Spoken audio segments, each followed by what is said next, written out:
Understand this. How can you leave your patients in intensive care? How do you do that in the pursuit of money? What am I missing? Please help me figure this out, because I'm really uncomfortable with it, aren't you? And did you see the news that Jeremy Corbyn has been barred from standing for Labour in Islington North? He says it's a blatant attack on democracy. Is it? Or not? And have you seen the story about the academic that says that he feared for his life after being branded Islamophobic?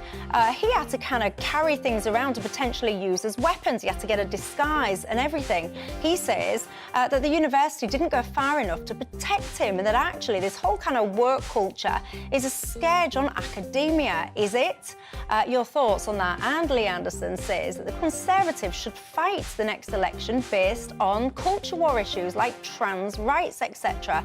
Do you agree with him? Is that going to be the issue that tips the balance at the next general election? We'll get into all of that, but before we do so, let's cross over to Polly Middlehurst for tonight's latest headlines.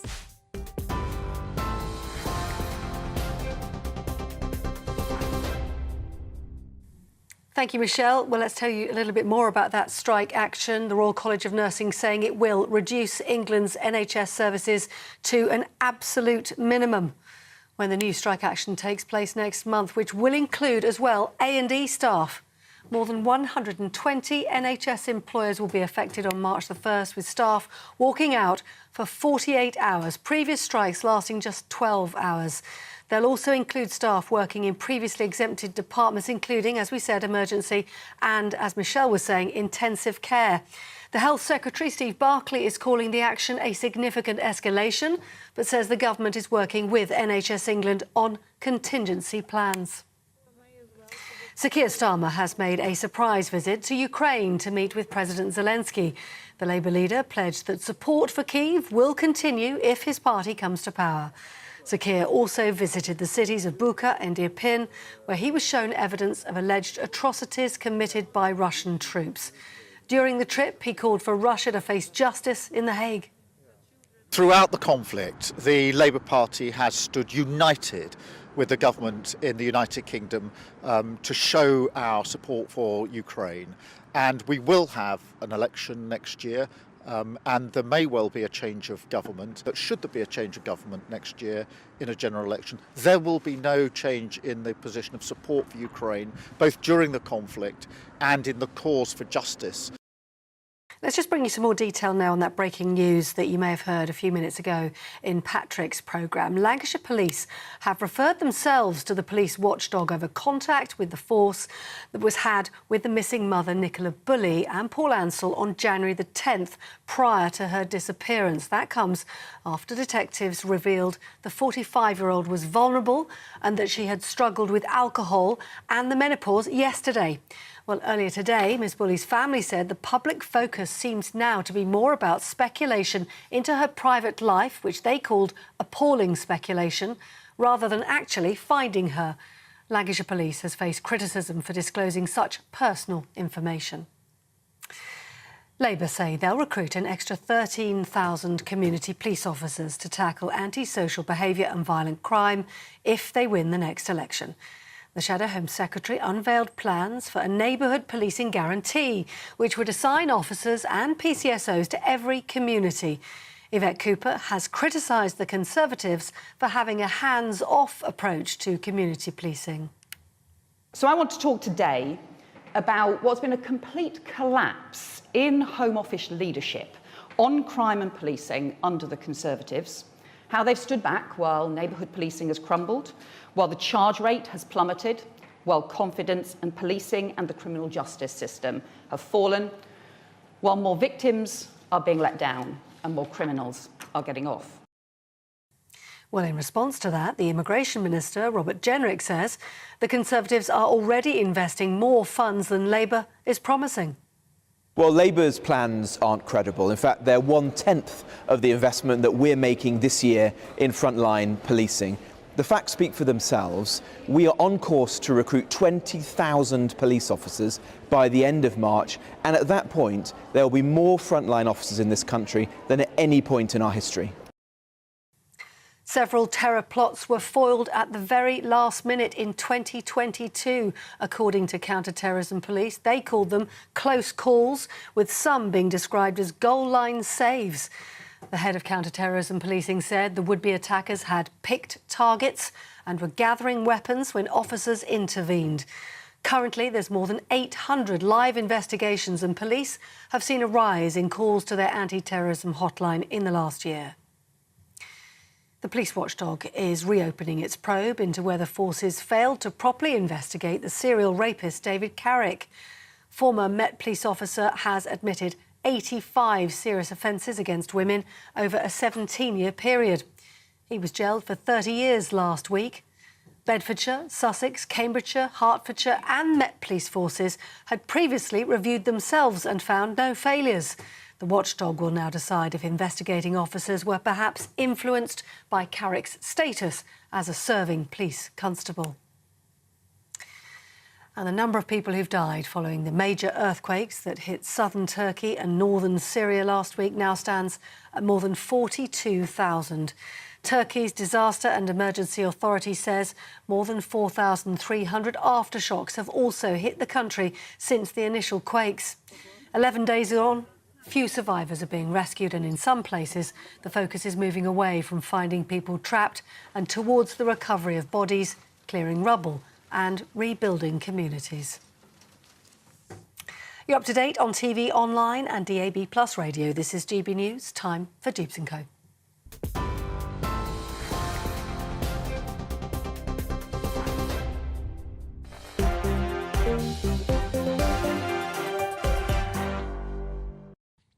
Thanks for that, Polly. Well, I'm Michelle Dewbs and I'm keeping you company right through till 7 o'clock this evening. And alongside me, I've got Charlotte Pickles, the director of the Reform think tank, and Aaron Bastani, who's the founder of Novara Media. Welcome to both of you. And you know the drill, don't you, on Dewbs & Co? It's not just about us three. It's very much about you at home tonight. Do get in touch with me with all your thoughts this evening. You can reach me on email. I don't know what an email is, but anyway, the email is gbviews@gbnews.uk, or you can tweet me at GBNews. Lots of you already getting in touch about that first topic, which is the nurses just announcing their 48-hour strike, which will include intensive care and A&E and all those kind of things. Your thoughts really are coming in thick and fast on that. But I also want to ask you tonight about Jeremy Corbyn. He says basically it's an attack on democracy that he is not allowed to stand and represent the Labour Party in the next election. Is he right? And also an academic who feared for his life after being branded Islamophobic. Do we do enough to protect our academics, our teachers? You know, no teacher should be wandering around in fear for their life because they've had to deliver a module on Islam or whatever it is. It's lunacy, isn't it? So your thoughts on some of those things, please. But let's get into our top story now, because it's only just recently been announced in the last hour or so, I think, that the nurses in England essentially have escalated and upped the ante when it comes to their strikes. They're going to walk out now for 48 hours in March. And get this, right, for the first time ever, workers in accident and emergency, intensive care and cancer wards will be walking out. Now, I have to say, this makes me incredibly sad. I'm going to come to you first on this, Aaron. I say this often, my mum and sister are NHS nurses, so first and foremost, I want them and all the other nurses to be paid fairly, right? However, the flip side of this, as a mum, I had the misfortune to have a complicated pregnancy, and my little boy was born very, very prematurely and spent a lot of time in intensive care, which was one of the most scary experiences of my life. There was one-on-one kind of nurse-patient care because he was so ill. And the thought of my little boy or anyone else being in intensive care and nurses just saying, do you know what, I want a few hundred extra quid, so see you later, off I go. It makes me, I've got goose pimples now thinking about it. It makes me very sad, very upset, and I think it's wrong. Where do you stand on it? Well, I think the status quo is wrong. I mean, I was relayed a story recently of a woman who had an ectopic pregnancy while she was working on her business. She was in a warehouse. She collapsed She would have bled to death. She called an ambulance. It didn't arrive. She was found by her husband. She would have died, I think, if he hadn't turned up. There are lots of stories like that happening every day. One study out there says we're having 500 sort of surplus deaths a week because of a lack of capacity in the NHS. That's speculation. What we do know is we're around 47,000 nurses short, which means that there's permanent crisis and incapacity in the NHS. Their argument would be we need to increase pay to recruit more nurses to address those problems. So short-term pain for long-term gain. But you're absolutely right, hugely controversial, and it's going to inconvenience people more than most strikes, right? If there's a rail strike, you can't go to work that day. But like you say, if a woman miscarries on those days or somebody has a heart attack or a stroke, it's serious. If someone is going to go on strike and there is a real possibility that someone could die as a consequence of this, I don't think they should be allowed to go on strike. So I do believe that there should be something mandated in emergency services, so similar to what is in the police, prison officers, whatever, that you can't. If your job is literally life and death, then you can't strike. Well, their argument would say that people are dying every day because of Conservative underfunding in the National Health Service. That would be their argument. They would say bad things are happening to an extraordinary extent. Look at, for instance, ambulance waiting times. You know, people are calling ambulances. There was an awful story of a gentleman who passed away. I think he waited for 6-7 hours for an ambulance to arrive in the West Country. He called his son. He spoke to him. He said, look, no, the NHS is sending an ambulance. Don't worry, I'm fine. It'll be resolved. He died on the floor. He was in his 80s. He had multiple children. And you think this is happening a lot. And look, nurses getting a pay rise isn't going to solve all of that, but we do need to be paying more nurses in particular because of this shortfall. Like I say, 47,000 nurses short and midwives too. So I support them. Are you a nurse? In particular, are you an intensive care nurse, a cancer care nurse, an A&E nurse? If you are, then tell me, how do you... I'm going to be really blunt. How do you live with yourself, looking at your patients in intensive care and literally walking out because you want more money? How do you live with yourself? I wouldn't be able to, and I think that you're wrong. So tell me your thoughts. Where do you stand on it, Charlotte? I think you're right, Michelle, that ultimately our health professionals, our clinicians, are there to save lives, to protect patients, and a 48-hour walkout with the threat of not providing cover, that minimum service that you're talking about, for those areas of the NHS that literally means if if a nurse isn't there, you could die as a result, or you could end up with a severe disability because you haven't been treated in time. And therefore, I'm sympathetic to the argument that nurses want a fair pay deal. Of course they do, as does everybody in every sector. But I think the risk involved of this sort of scale of strike is too much. But I do just want to pick Aaron up on a couple of points there, because he was spot on when he said increasing nurses' salaries isn't going to solve the sorts of issues that he was indicating there. So let's take those delays to ambulance times. We have seen a much bigger increase in ambulance staff since 2018 than we have done in demand for ambulances. So there are more staff than there are people calling out for ambulances. The problem is not staffing levels. The problem is not staffing levels in A&E. There are almost double the number of emergency medicine doctors in A&E than there were in 2010. And attendance at A&E, people turning up in A&E, has increased by nowhere near that. The problem is social care and investment in social care, because we can't get people out of beds in hospitals. And the problem is in the management of the hospitals themselves. That is nothing to do with the number of nurses or the number of doctors that are currently in hospitals. There are far more of them than there were a decade ago. So we have to be really careful when we attribute certain problems and issues. No question the NHS is in crisis at the moment, but it is not really to do with workforce. Again, you can have a conversation about what a fair pay level is. The average pay for nurses is just under £40,000, which is higher than the national average. But ultimately, if we're going to solve the problem about the crisis in the NHS and make sure that that 80-year-old gentleman actually had been saved and hadn't ended up tragically dying, it is not about more personnel. Do you want to come back on that? Happily. I mean, my point wasn't about a lack of paramedics. We have lots of paramedics. With nurses in particular, I think 3 and 4 shifts are understaffed presently. And so it is particularly with nurses that there are major understaffing problems. You can talk about elsewhere in the NHS, but it's particularly with nurses. So Yes, we are short-staffed there. And when you've got 3 and 4 shifts being short-staffed, what does that mean? It basically means that you're starting a football match every time and you're 1-0 behind and you're going uphill. It's very difficult to even provide a decent service, let alone a good one. I've had a few skirmishes with emergency healthcare in the last couple of years, my family and I.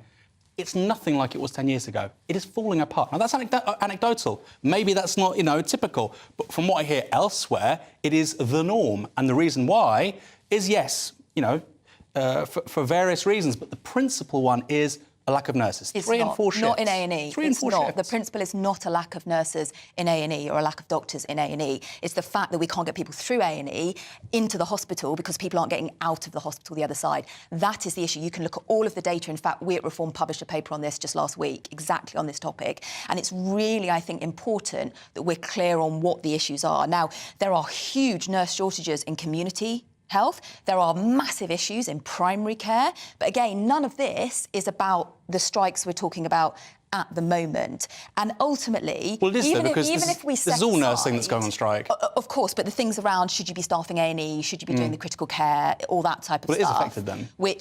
Which are the kind of the real question. And it is interesting that effectively, or at least the coverage is implying that the RCN, the union, which is organising this, has basically come out and said it wasn't disruptive enough last time, and that's why we're doing more. Now, I get that's the point of a strike, right? You're trying to push the other side to the table. You're trying to get that negotiation. But what does that mean in terms of when you're providing critical life and death healthcare and you're saying it wasn't disruptive enough? I'm profoundly uncomfortable with that. Well, yeah, and I think you make a very good point. What do they mean? Do they mean people didn't die? So therefore, let's take it to the next level. Let's ratchet it up. Spencer, one of my viewers, has just been in touch saying, Michelle, you're missing the point. They will never really do this. This is just a threat. I'm not so sure. I don't share your optimism. Do you think that Spencer, one of my viewers, is adamant that this will never happen? Well, maybe Spencer has a better understanding of the inner workings of the Royal College of Nurses, but I agree with you. I don't think you'd play a card this, politically controversial, because you're right. The downside is if they go on strike for 2 days, 48 hours, and, there are stories of particular people dying which are hugely emotive, they get out into the papers and onto the TV, that's going to be a massive blow to the RCN. So, very big decision for them to make. I don't think this is a gambit. I want to just bring in some of my viewers here and just get this up on the screen, if possible, because so many people are writing into me that I just want to make sure I get as many as I possibly can. Pauline says, Michelle, if nurses earn your money, then they wouldn't need to strike. You need to be kind. Well, let me just reiterate. My mum and sister are NHS nurses, who I love dearly, by the way. So I'm very kind to NHS nurses, but I'm also very realistic. You talk about my salary. I'm not paid for by the taxpayer. Obviously, nurses are. We have a public purse. It only has so much money in that purse. And there's not, goodness knows how many tens of thousands of me. So I don't really see the comparison. But I would like to think that I am kind, and I certainly respect the work that nurses do. Richard says, some of the nurses need reminding. They do not go to work. They go on duty to serve the community. Libby says, I am an NHS nurse and I feel uncomfortable with the strike escalation. In my opinion, the lower bands of nursing staff do require increased salary, but not all bands. And I think you make a very interesting point there. Just to remind you, by the way, what they're asking for is 5% above inflation. That is their request. So that would currently amount to about 18% or so. Obviously, it depends what your salary is in the first place, but that is where we currently are. Diana says the withdrawal of A&E and intensive care is just shocking. I'm in support of them having an increase, but the amount that they're asking for is ludicrous. Angie says nurses and doctors must be banned from striking because lives are at stake. I really kind of... Janine says, if I was a nurse, I was a nurse and we never thought about striking. It's unprofessional and greedy. I considered it to be a privilege to train as a nurse. And Gareth says, I've been an NHS nurse for over 10 years now, and I find it disgraceful that nurses are going on strike, especially, he says, within an A&E. Michelle, it is worth, if I may, I think it is worth mentioning that half of the trusts, so the NHS providers that were balloted, didn't meet the threshold for strike. So there clearly are plenty of nurses out there. My sisters didn't. There we go. My sister voted for strike. But the threshold wasn't in Hair met. Trust up in Hull, it wasn't met. Yeah. So there are plenty of nurses though who are clearly uncomfortable because there are half of trusts that aren't going to be striking because that threshold wasn't met. I think probably the area that Aaron and I would definitely agree on is that you do need a fair pay deal for nurses. You know, they are under pressure. There's no doubt about that. And certainly I would argue, similar to, forgive me, I can't remember which of your viewers said this, but for those nurses on the lower pay bands, absolutely we should be looking at that. But if you go to the top pay bands, you know, chief nurses can be earning anywhere around £90,000, and I think there's not the justification, given the public purse, as you said, Michelle, for applying the same level of increase at that end than you would do at, say, someone who's around the sort of 25, 30,000. And the peer review body, when it comes to this sector, it's an independent peer review body. And they looked into this and they've suggested the pay rise, which the government accepted. This was made up of independent people. It's not independent. What do you mean? Pay review bodies and the people on them are determined by either the Prime Minister or government ministers. So it's not independent. And we have, I think, 12 of these bodies. I mean, you'll know this better than I will. There's many of these bodies. One thing I don't understand is why do we need so many bodies across the public sector when you could have two or three or four? Why 12? Well, it just seems so strange to me. I mean, this whole independent pay review, they're not independent, and why do we have so many of them? Well, I would answer that, and I'm not, you know, responsible for setting them. But I would actually assume that you've got to have a lot of expertise in the sector at which you're actually ruling the pay on. If you're a one-size-fits-all, and I'm going to look across every single sector that there is pretty much, how do you have a depth of knowledge enough to make a specific decision based on the specifics of that sector, that group of people? Well, there's only one rate of inflation that we all have to pay. We all have to, you know, we're all subject to the same interest rates with regards to mortgages, etc., etc. So I think 12 seems quite excessive. But my point anyway, principally, is that they're not independent. They're chosen by government. Now, you might say, fine, that's good. The government's elected by the people. But they're not independent. Do you think the Conservatives have caused this mess within the NHS? That is a big question. You know, what I thought they would do when this first kicked off, I thought they would give nurses a big pay rise. Not what they're asking for, because it is, you know, 3% above inflation is a lot. No, it's 5% Sorry, above inflation. My apologies, 5% above inflation. You know, inflation it's going down now, but at one point, you know, 12, 13%. I thought they would give them a really big pay rise and basically give, you know, the middle finger to the rest of the public sector. I thought they would do that. And I think they're not doing that for a bunch of reasons, but I think it's also very politically dangerous for them because the NHS is falling apart. You know, this is something we need to talk about as well. Yes, of course, for those 48 hours, it's going to be terrible, but people are suffering on a daily basis because the organisation doesn't have the resources and the capacity that it needs. And in terms of nursing being a privilege, I would love it to be a privilege. It should be a privilege. But in the real world, a nurse graduates with £56,000 worth of student debt in this country.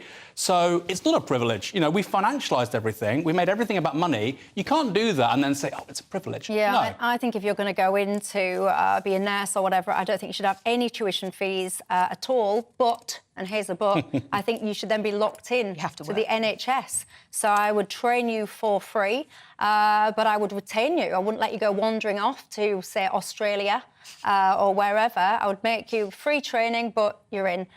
You give me your thoughts on all of it, quite frankly. How are you feeling tonight? Because I, for one, feel very sad. Having been in those intensive care units, I feel sad at the thought of people just walking out of them. Hopefully, we'd still be able to get some cover from somewhere, whether it's non-striking nurses or whatever, I don't know. But just, I wouldn't be able to look at myself in the mirror if I was one of those people that abandoned those wards. Maybe that's just me. Let me know, gbviews@gbnews.uk. Right, I'm going to have a quick break. When I come back, I'll have some of your thoughts on that topic, but I'm also going to move on and ask you about Jeremy Corbyn. He's not going to be allowed to stand to represent the Labour Party in the next election. He basically says it is an attack on democracy. Your thoughts? See you in 2.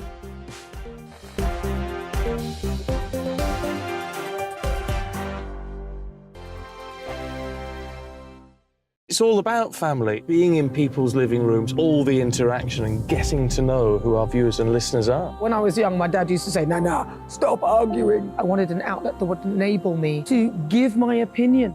People are going through a really hard time right now, and I know that you don't feel like you're being listened to by the establishment. I came to GB News because it's the People's Channel, and I want the audience to have their say on the events of the day. We're dynamic. We do something different. Democracy shows that the wisdom of the nation is in its people. I get to travel to find out what the story is from a personal perspective. The British people aren't fools. We know when we're not being told the full story. We've got to work out how Britain moves forward from this. It's the best country in the world. The establishment had their chance. Now we're here to represent your views. Britain's watching. Britain's watching. Britain's watching. We're proud to be GB News. The People's Channel. Britain's news channel. Hi, Andrew Pierce here. Join me every Friday lunchtime for a proper no-nonsense debrief of the week's events. With special guests in the studio and the GB News team on the ground, I'll be getting you up to date with news, some intelligent discussion and my own sharp take. The weekend starts here with me every Friday lunchtime on GB News, the People's Channel, Britain's news channel.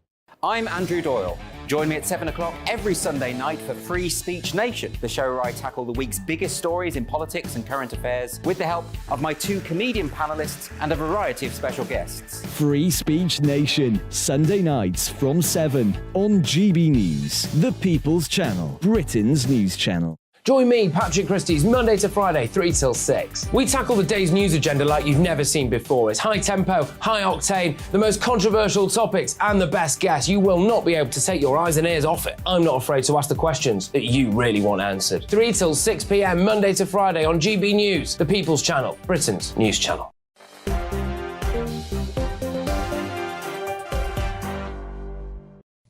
Hi there, I'm Michelle Dewbs and I'm keeping you company at home till 7 o'clock this evening. Alongside me, I've got Charlotte Pickles, the director of the Reform think tank, and Aaron Bastani, the founder of Novara Media. Lots of you getting in contact about that last conversation, something that's made me incredibly sad today, which is the news that the nurses are going to have a 48-hour strike, and this time they will walk out of A&E, intensive care units, cancer care units, etc. Peter says NHS, the fire service and the police, all essential services should be protected with an inflation wage rise. It is the government's job to control inflation or, if they can't, pay the increase. Well, you can keep your thoughts coming in. gbviews@gbnews.uk is the email address. But for now, I'm going to move on. Jeremy Corbyn has accused Keir Starmer of attack on democracy after he was blocked from standing as a Labour candidate at the next election. Starmer's confirmed that he won't be able to stand. Of course, just as a reminder, Islington North is his seat. Aaron, let me pick up with you on this. Do you back Starmer? Do you think it's right to block Corbyn? No, and I think the framing here from Jeremy Corbyn is entirely correct. He is still, just to let your audience know this, he's still a Labour Party member. I think that's not often communicated enough. So he's not been suspended from the Labour Party. He's lost the whip as a Member of Parliament. Keir Starmer said when seeking the leadership in the Labour Party in 2020 that he would end the imposition by the Labour Party NEC of candidates. And guess what he's doing right now? He'll be imposing an NEC-backed candidate in Islington. And I think, for me, it's reminiscent of his position on Brexit. Keir Starmer and people like him within the permanent political class, when something doesn't go their way, or they don't like something, they say, you know what, the little people don't matter. We'll just ride roughshod over them. And I think this is the same thing. And it doesn't matter whether it's Jeremy Corbyn or somebody else, the Labour leadership across the country right now is fixing long lists, basically, to exclude certain people from being able to run from various parts of the party. And it's outrageous. And I can sit here as somebody who's on the left and say, frankly, the Conservative Party with its candidates is more democratic than the Labour Party. It's extraordinary. And we hear from people like Keir Starmer, well, if I become the Prime Minister, I'll redistribute power or will give power away. Well, if you're rigging shortlists and long lists, how are you going to be giving power away? It's my main criticism, actually, of the House of Lords reform. You know, I'd love to see an elected House of Lords, but realistically, if it's all lackeys and water carriers that the Labour leader wants, then what's the point? And I think this is of a piece with that. So he's absolutely right. This is not what party leaders should be doing. It's for constituents and party members to decide who their representatives are, not Keir Starmer. Charlotte? I think there are several questions I'd have, and I don't know the ins and outs of kind of Labour selection processes and candidate allocations, and Aaron's spelled out obviously why, you do want party members to be able to have a real say in who their representative is in Parliament. But I do have, I guess, a couple of observations maybe. So one, I don't really understand how you could, I think we could all agree that if Jeremy Corbyn stands as a Labour candidate, he's probably going to get elected, but then he can't be a Labour MP because he doesn't have the whip. So I don't really understand how you can stand as a Labour candidate, but then you couldn't be a Labour MP, which is essentially, in my basic reading of this, the position. So that sort of seems rather absurd to me. I don't really see how it's anti-democratic because, we as citizens have a right to vote for a candidate. Jeremy Corbyn has the right to stand as an independent. Therefore, the people in Islington can elect him as an independent. So I'm not really sure why it's anti-democratic in a kind of bigger sense. But also more fundamentally, for the Labour Party, this really isn't a local candidate issue. Just kind of being realistic here, right? Jeremy Corbyn is a massive national figure and comes with a whole load of baggage. Whatever you think about him, whatever your viewers think about him, he comes with a lot of baggage. And most of the analysis post the 2019 election, which he lost, miserably for the Labour Party, massive Conservative landslide, most of that analysis post-election identified Corbyn as being one of the biggest factors that turned people away from the Labour Party. But locally, in his seat, he's hugely popular. He is, but the problem that Keir Starmer has as the leader of the Labour Party is that he is trying to position the Labour Party nationally as a credible, electable party to govern the country. And so this is where I don't think you can split the local and the national. Corbyn is a national figure. He comes with a lot of national baggage. He doesn't have the Labour whip. I just think it's anti-Semitic. Well, I couldn't possibly judge that, but he certainly the Labour Party institutionally was deemed anti-Semitic, and we've just heard, was it this week, I think, that Labour has come out of special measures, which the Equality and Human Rights Commission put them in, because they said they found unlawful behaviour and huge failings in the way that the party had, under Corbyn, dealt or not dealt with cases of anti-Semitism or allegations of anti-Semitism. So I don't know, because I'm not a member of the Labour Party.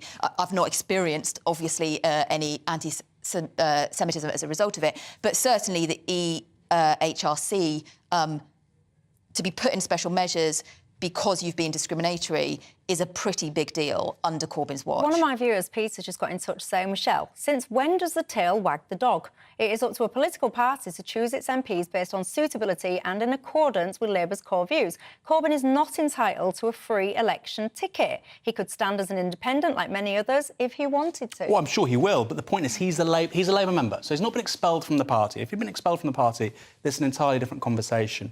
To get on to the points made about... Do you think it's right that he's allowed to be a Labour Party member? Separate. He's been allowed in. There's been a submission of evidence for and against, and a panel, which, by the way, I think they're actually Starmer loyalists, let him back in. And I think at the time the leadership was quite angry about it. So, I believe in due process. They've seen arguments for and against that I've not been privy to, so I don't know. In terms of him not being able to stand because of 2019, well, Labour got 32% in 2019. They got 30% in 2015 under Ed Miliband. Does that mean Ed Miliband should have been blocked from running again? Or Gordon Brown after 20? Gordon Brown got 29.5%. So that seems a very unfair argument.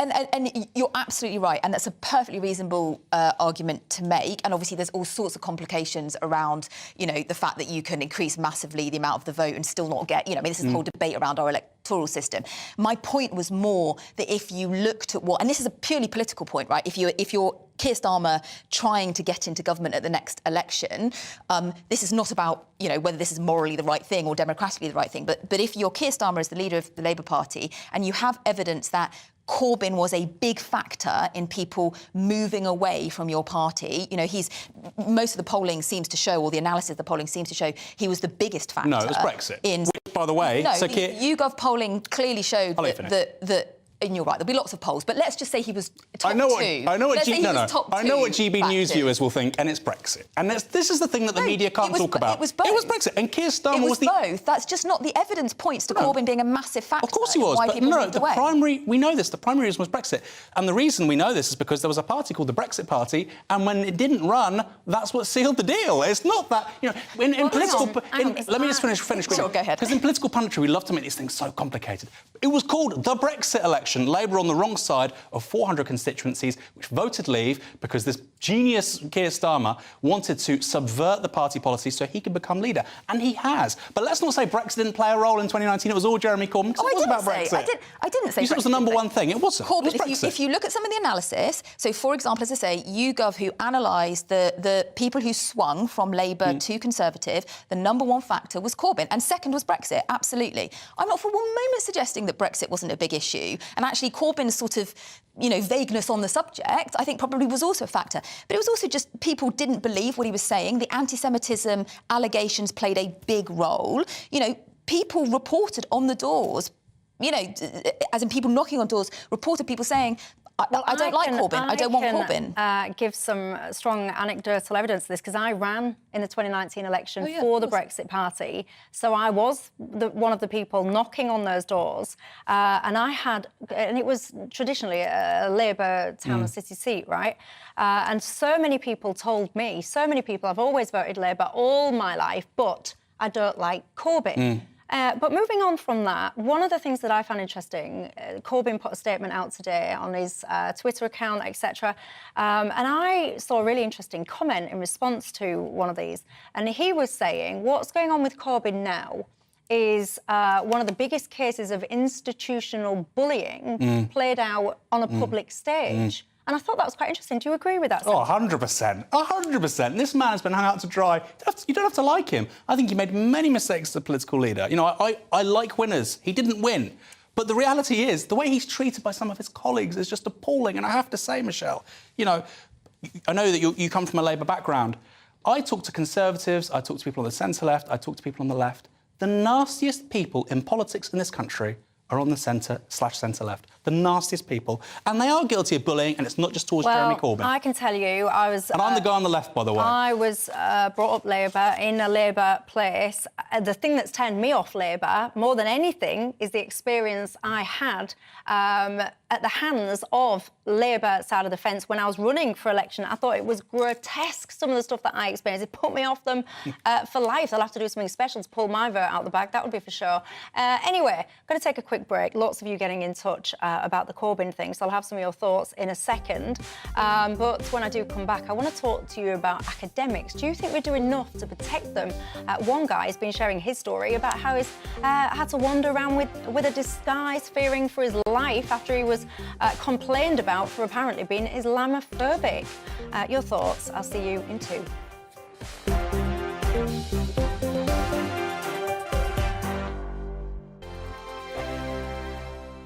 We are GB News, the People's Channel. And right across the United Kingdom. You can find us on Sky Channel 512. Virgin Media Channel 604. Freesat Channel 216. Freeview Channel 236. And YouView Channel 236. You can also take us with you on DAB Plus Radio. With the GB News app and at the website gbnews.uk. We're absolutely everywhere. Come join us on GB News, the People's Channel, Britain's news channel. Join me every Sunday at 6 p.m. for Gloria Meets. In exclusive interviews, I'll be finding out who our politicians really are and what they really think. It's something that you would never want anyone to suffer. I didn't know what channels there were. I didn't think I'd be believed. I must have weighed about 7 stone and I'm 5'8". My instincts was to sort of cover this up. I mean, clearly that was a mistake. Join me every Sunday at 6 p.m. on GB News, the People's Channel, Britain's news channel. Monday to Thursday on GB News, it's Bev Turner Today from 10 a.m. We're going to be here for you, our GB News family, to keep you up to date, but also make you smile. There's a guy who went from puberty to adultery. And I can't wait to bring a few of my own opinions. I have no time for cultural totalitarianism. We'll engage in passionate, but always polite debate, with your thoughts and opinions at the centre of it all. Only on GB News, the People's Channel, Britain's news channel.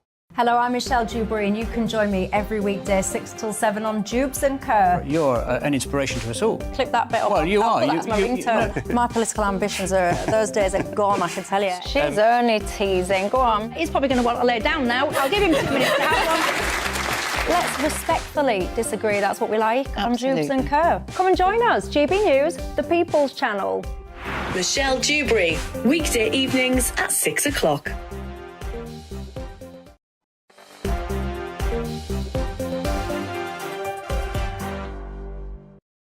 Hello there, welcome back to Dewbs & Co with me, Michelle Dewberry, keeping you company right through until 7 o'clock tonight. Alongside me, Charlotte Pickles is the director of the Reform think tank, and Aaron Bastani is the founder of Novara Media.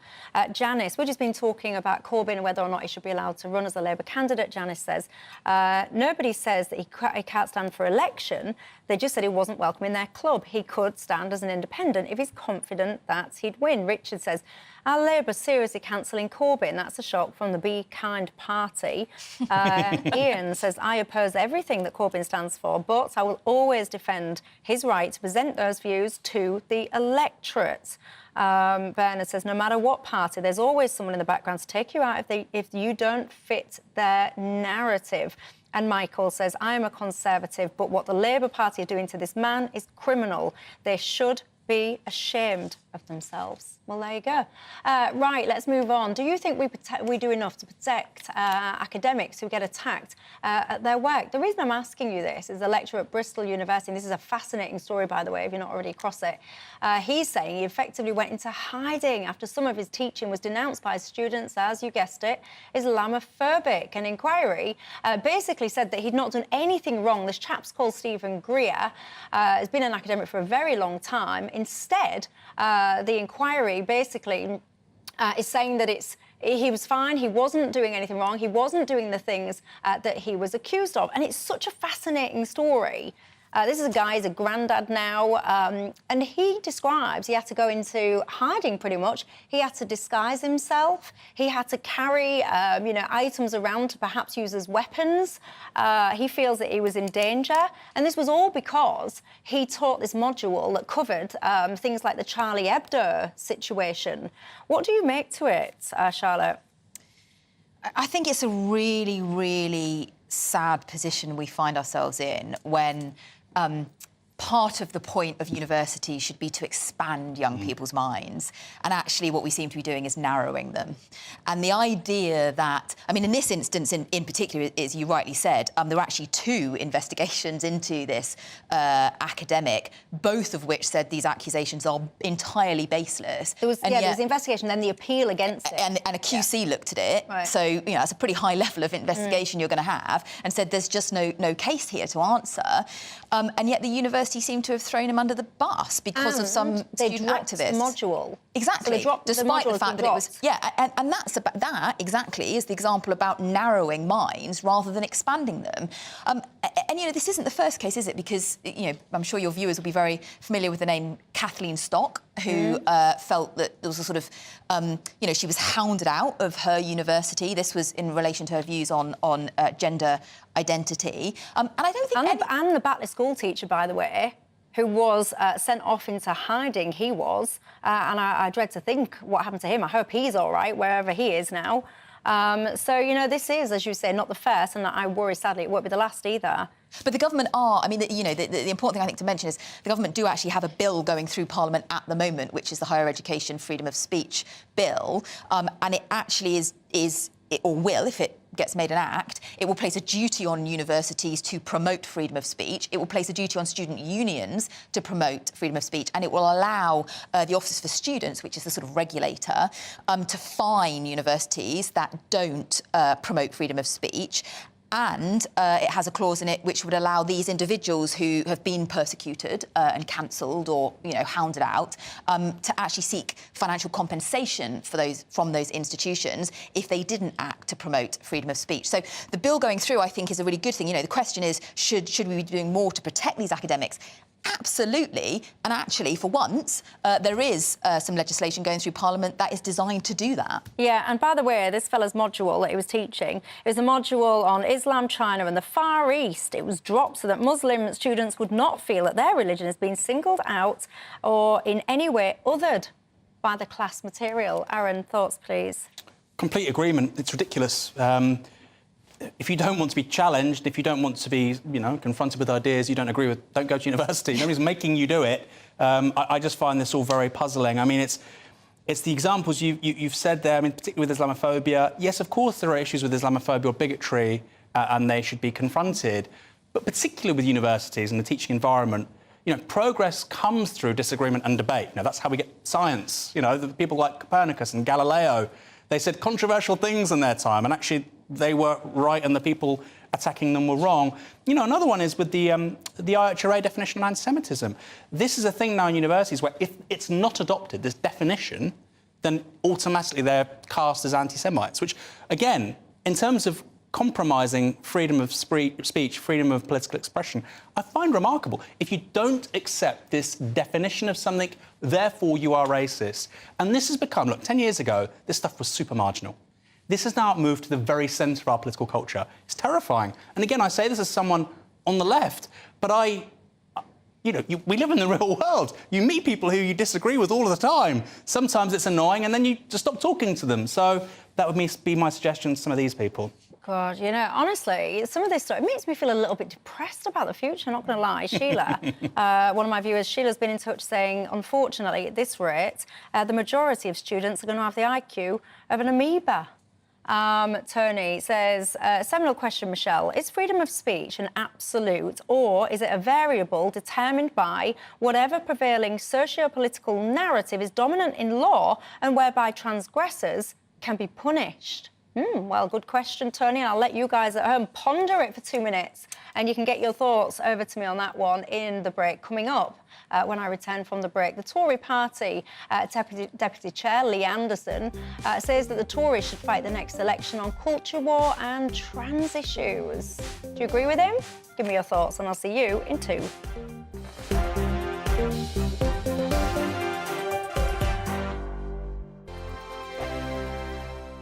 First and foremost, I'm a GB News fan, and I was before I was working here. Just love the fact that we're asking the questions that a lot of establishment media won't ask. With a bit of a twist, we not only want to inform you, but we want to keep you entertained. It's worth the drive because you get in and the team's all ready and waiting, they're itching to go, and it's a proper little family. GB News is the People's Channel. It's the audience that makes the programme sing. We're giving our viewers and our listeners a voice. I see the thousands of your letters, tweets, emails, you name it, coming in. Britain is broken. How on earth did we get into this mess? But more importantly, how do we get out of it? The establishment had their chance. Now we're here to represent you. It's time for something different. It's time for GB News. I'm very patriotic. I believe in Britain. Our best days lie ahead. Britain's watching. Britain's watching. Join us here on GB News. The People's Channel. Britain's news channel. We are GB News, right across the nation. You can get us on television, on radio, on digital. We're absolutely everywhere. Amazing. You see, amazing. You remind me of me in the European Parliament. But here's the most important bit. We are not part of the mainstream establishment. We think and speak just like you do. We are the People's Channel. Magnificent. That's really, really thoughtful. Come and join us on GB News, the People's News Channel. Monday to Thursday, 9 p.m. till 11 p.m. Join me, Dan Wootton. I'll bring you the sharpest takes and hottest debates. Do you not believe in prison? I don't believe in prison. I'm completely stunned. I guarantee you there'll be no spin, no bias, no censorship. I actually was personally quite offended by it. And no reason to go to bed. So I guess they've always been quite woke. That's Dan Wootton tonight on TV, radio and online. Monday to Thursday from 9 p.m. till 11 p.m. on GB News. The People's Channel, Britain's news channel.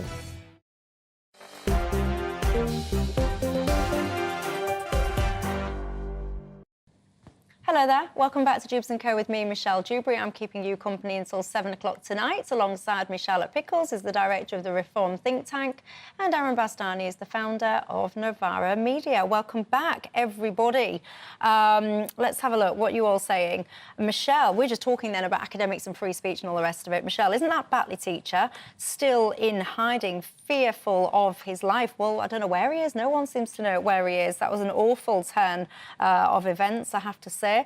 Henry says we all get depressed, Michelle, about what's going to happen in the future because none of it is for the good at this rate. Yeah, I hear what you're saying. I'm sure there is lots of good, though. We'll try and find it. I always say we'll do a positive news story, but it's really hard to find positive news these days. But anyway, let's move on. The Tory party's newly appointed deputy chair, Lee Anderson. He's always in the headlines these days, isn't he? But this time it's because he's focusing on how to win the next general election. He says that basically the Tories are going to need to think of something else as all the great ingredients the party's won its campaign on in 2019 are gone. So he reckons the focus needs to be on things like culture wars and stuff like the trans conversation, etc., if the Tories want to win the next election. Is he right, Charlotte? I don't think he is, no. I think most people are waking up in the morning thinking about, can they pay the bills? Is their job secure? Can their granny get a hip replacement she needs? You know, are their kids going to have a better future than them? So, no, I think that for the Conservatives to win the next general election, they need a stable economy. They need to be, you know, having an economy that creates good jobs. They need to sort out the collapsing public services we have in this country. They need to show competence that they can govern in the interests of the people. That said, no doubt there are aspects of it that would play very well. You know, for example, clearly the party is going to have to try and get to grips with the small boats and that particular challenge within the illegal immigration kind of debate. And I do think some of the trans stuff, not the kind of, you know, the sort of, on both sides, the sort of super kind of amped up arguments, but the basic things like can women have all female spaces, that sort of stuff I think will resonate and that will be important. But the idea of, you know, a culture war, I mean, it's kind of in the name. It's just so profoundly unhelpful in a country that's already so divided. Yeah, it is unhelpful, but at the same time, when you do have a Labour Party leader who comes out with lines like, you know, women could have a penis, or what is a woman? Well, that's... I mean, that's a little bit ridiculous, isn't it? And a lot of people will sit there and say, you know what, there's no real major difference anymore between a lot of these big parties. So, actually, why not bring it down to this kind of conversation? You don't even know what a woman is, you're not getting my votes. Well, I think the problem with Keir Starmer is he says that and then he can't explain his thinking. I think if he could explain his thinking, and I think there's a very clear sort of way you can explain it personally. I think a trans woman is a woman. I don't think he's on top of those arguments. I think he's being told to say something, or I think he has to say something within the party. I don't think he knows the thinking behind it. I think if he did, then people could say, well, I agree on that or I disagree on that, but it's not that deep with Keir Starmer. In terms of this piece, really interesting, he says that the things that won it for the Tories, and they did win big in 2019, was Brexit, Boris and Corbyn. I would add one more, which was levelling up. And I think most people outside of London, outside the big cities, the first time in a long time, felt heard. They had a voice. And they felt that there was a national mission of renewal in the UK. That's gone. The Conservatives have lost that. That's why their polling is so terrible. But I think if you just talk about culture war, then you're not talking about that stuff. People want their high street to look $1 million, right? It looks nothing like it did 30 years ago. And, of course, like you say, public services and wages. That needs to be addressed. This, to me, is almost an admission of failure. See, I will be fascinated, and a lot can happen between now and the next general election, but I would be fascinated to see what the turnout is in the next election, because I think so many people now are just kind of fed up with it all.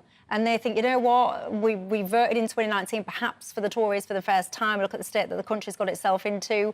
And a lot of people I worry wouldn't turn out. I personally think you should have a PR referendum before the next general election and try and create a reason, a connection with voters to try and get them turning out. Because if they sit there and think, what is literally the point? I don't want Labour and I don't want Tory, and that's what we're going to end up with, I just won't go to the ballot box. So I would have a referendum on proportional representation if I was in charge of the country. Anyway, look at the time. It absolutely flies, doesn't it, when you are having fun.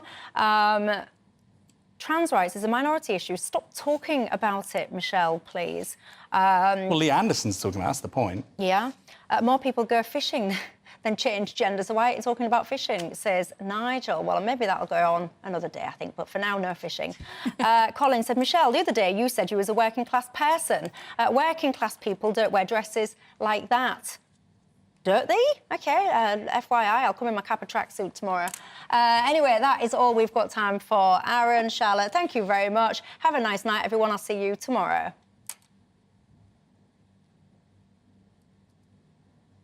Hello there, I'm Greg Dewhurst and welcome to your latest broadcast from the Met Office. Well, Storm Otto will move across the UK over the next 24 hours, bringing some very strong winds, particularly across parts of Scotland and northern England. We can see that on the pressure pattern for the next 24 hours. Named by the Danish Met Institution, this system will bring some very strong winds, gusts of up to 80 miles an hour or so across exposed parts of Scotland. The rain already pushing in this evening across Scotland, Northern Ireland, cloudy across England and Wales, some patchy rain over the higher ground too. The winds increasing during the early hours, 50, 60, 70 miles an hour, perhaps even locally 80 as we head towards dawn, but a mild night due to the cloud and the wind. Temperatures starting Friday in double figures, well above where they should be for the time of year. A wet and windy start, some disruption possible, Met Office warnings in force. Cloudy across England and Wales during the day, patchy rain sinking south, but brightening up across the north of the UK. Blustery showers, the winds eventually easing later on, but do take care if travelling through the course of the day. Exceptionally mild temperatures, 15, 16 Celsius, despite the cloud and the wind across many parts of the UK. Into the evening time, the next weather system starts moving in. This system not as windy, but there will be some heavy rain associated with this, pushing in across Scotland, Northern Ireland, some hill snow possible too, staying quite cloudy across England and Wales as we head into the early hours. This slowly starting to push through. As a result, temperatures again frost-free for many, perhaps just getting close to freezing for one or two spots of Scotland to start Saturday morning. A mixed start to the day. We've got spells of rain to begin with, but they should start to ease as we push through the morning, allowing the clouds to break and some sunnier breaks to develop. The best of these across northern parts of Scotland. Perhaps some patchy rain across southern Scotland, Northern Ireland for a time. Temperatures still well above where they should be for the time of year. Staying largely dry into Sunday, just a few showers around. Temperatures just sliding a little into Monday. It's all about family, being in people's living rooms, all the interaction and getting to know who our viewers and listeners are. When I was young, my dad used to say, "Nana, stop arguing." I wanted an outlet that would enable me to give my opinion. People are going through a really hard time right now, and I know that you don't feel like you're being listened to by the establishment. I came to GB News because it's the People's Channel, and I want the audience to have their say on the events of the day. We're dynamic. We do something different. Democracy shows that the wisdom of the nation is in its people. I get to travel to find out what the story is from a personal perspective. The British people aren't fools. We know when we're not being told the full story. We've got to work out how Britain moves forward from this. It's the best country in the world. The establishment had their chance. Now we're here to represent your views. Britain's watching. Britain's watching. Britain's watching. We're proud to be GB News. The People's Channel. Britain's news channel.